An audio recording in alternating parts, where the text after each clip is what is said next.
የዛሬው ቂሳ እንዲህ ይጀምራል። አንድ ንጉስ ሁሌም በዙፋኑ ቁጭ ብሎ ብቸኛ ሴት ልጁን ለማን መዳር እንዳለበት ያስባል። ከእለታት አንድ ቀን ማታ ሰዓት ላፊ ንጉሱ ይነሳና አማካሪውንና ወታደሮቹን አስከትሎ ወደ መስጂድ ያቀናል። በዛ ሰዓት እንቅልፉን አሸንፎ ሌሊት የሚሰግድ ወጣት ካለ ለልጁ ሊድር። በጣም የሚገርመው ደግሞ በዛን ሰዓት አንድ ጉደኛ ሌባ መስጂድ የሚዘረፍ ነገር ካለ ብሎ ግቢ ሲገባ በሩ ዝግ ያገኘውና ከላይ መስኮቷን መታ አድርጎ ይገባል። ልክ ገብቶ በጨለማ ይዞ የሚወጣውን ሲያስስ ድንገት የመስጂዱ በር ተከፈተ። ጀለስ በቃ የሚሆነው ሲያጣ እዛው ባለበት ቁሞ ሶላት ሐረመ።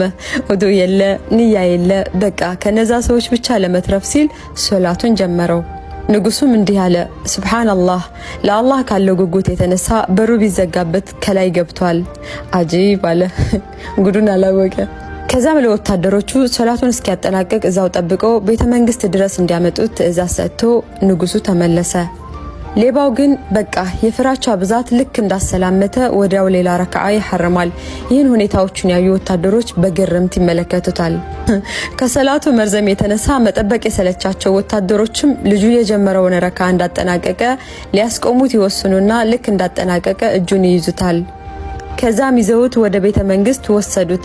ወታደሮቹም ለንጉሱ የኢባዳው ጥንካሬ በጣም ይገርማል፣ የሰላቱ ርዝመት አይወራም ብለው ሲነግሩት ንጉሱም ወደ ሌባው ዞር አለና አንተ በዚህ ኢማንህ ለዘመናት ፈልግህ የነበርክ ሰው ነህ።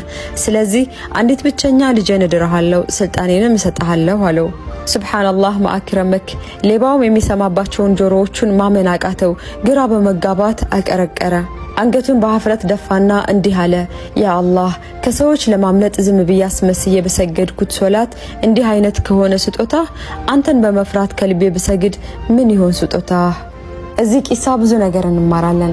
አየክ አላህ Subhanahu Wa Ta'ala ወደ ራሱ ሊመልሰን ሲል ስበብ ብቻ ነው የሚፈልግልን።